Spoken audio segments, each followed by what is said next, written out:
Good morning, Hugo! Ngayon mag-explore na naman tayo sa bagong lugar natin. Kahit ang sobrang lamig pero kailangan nating kakabisaduhin yung lugar. Tapos maglalak muna tayo ng pinto para siguradong safe na safe. Pero safe naman talaga yung lugar dito sa Japan eh. Lalo na sa lugar namin. Napaka-safe, promise. Alright, gagamitin na natin yung pinakamalakas nating service, yung BMW Motobike 391 ko. Alright. Ewan ko ba kung kaya ako nito, pero bahala na. At pinapainit ko pa yung motobike ko na BMW. At ako'y sasakay na. Yosh! Sumimasen. Pasensya po sa barabarang Tagalog ko, barabarang ng nasa Nihongo, pati Tagalog ko. Tara! Alright, dito na naman tayo sa napakagandang lugar, napaka-peaceful. Pero yung kalaban mo dito, ang lungkot, tsaka yung lamig dito, sobra. Tingnan nyo naman yung jacket ko, pang malakas ang jacket ko yan. Tapos sa loob niyan, may 3 damit pa. Langya, kakayanin ko to para lang sa future. Dapat talaga pag sa Japan marunong kang magbike kasi mas pipiliin ko pang magbike kaysa maglakad ng napakalayo. Teka, parang nawala na ata ako ah. Ay, nakabisado na ako ang lugar. Station, train station. Iwas kami nga ba? See?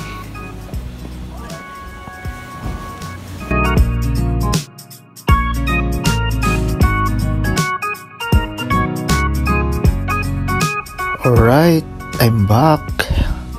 Tayo ay magsisikad-sikad na naman. Mag-explore na naman. Ewan ko kung saan ako papunta, pero napasok ako sa isang tunnel. Ay nako, buhay nga naman. Eto yung ko, napakahirap talaga kasi maangat yung kalsada dito eh. Pero bahala na. Eto naman yung pinaka-best part ng pagbebisikleta kasi pababa eh. Nakakapahinga yung paa mo din. Thanks God. Ito lang bridge dito. Ay may nilang tubig. Hapil buling sa isda makita niyo. Agis ka tinaw. Oh.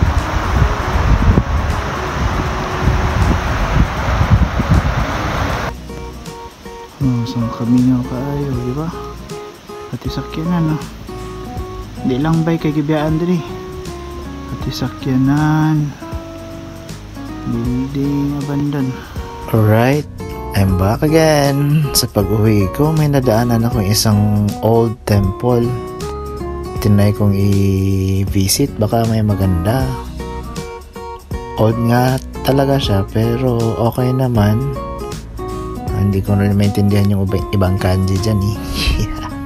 Pero nagdali-dali ako kasi natatay na ako. Oh my God, ang bilis ng panahong lumalabas yung tay.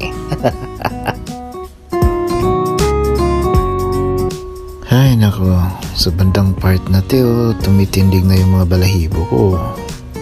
Di lang sa lamig kasi tayin-tayin na ako. Nag-harvest na din sila ng cabbage pero nabigyan na ako niyan last week. Ang sarap, thank you Japan.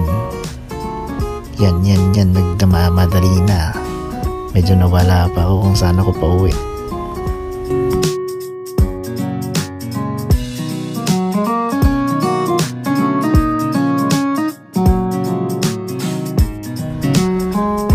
Pag pinamalas nga naman, pauwi ka na nga, pero paangat naman yung karsada. Taing-tae ka na, kaya nilakad ko na lang yung papunta sa bahay. Konting tiis pa, puwet naman, kaya mo yan. At sa wakas, nakaabot din. Thanks God. Papark ko na lang to muna yung BMW Motobike 391 ko. Hi, thank you Lord God home. Thank you for watching guys. At nagkikipag-usap pa si nanay na katabi namin. Hello nanay. Pasensya na po, tayong-tayo na po ako. Galing ako sa malayo. Tayo muna ako.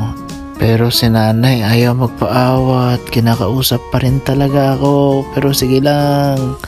Nay, naman. Bigyan mo ako ng oras. Thank you. Ay, sa wakas natapos din. Thank you for watching guys. Matane.